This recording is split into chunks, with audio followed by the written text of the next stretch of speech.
Right, let's say you've been in After Effects and you've created your morph from one shape to the next, but you really don't like this flippy thing that's happening.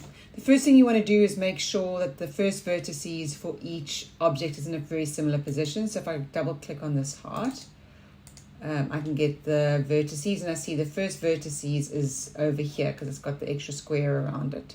If I click on my, or open my rectangle shape and double click, the first vertices is in a very similar position. So that's fine. So that's not the problem.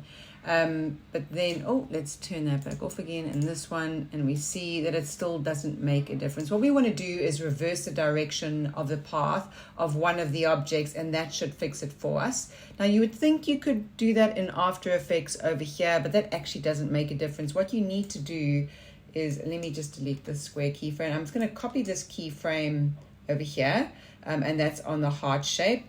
Control C to copy, and then I'm going to open Illustrator and I'm Control V to paste it in here.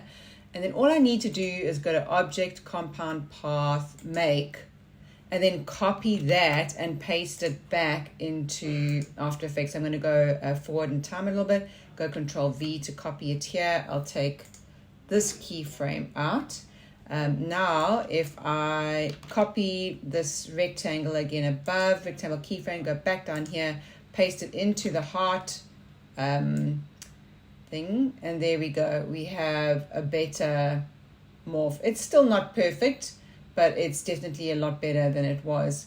One of the things I also found quite helpful is to make sure that you've got the same number of of anchors on each object. So if we go back to this heart, we can see that there's 1, 2, 3, 4, 5, 6, and then on the square there's only 4. So if we take that away, and on this shape, let's turn it on, let's turn that off, just double click it to be able to see. Let's just add a few more. So let's add that there and there, then see what the difference is.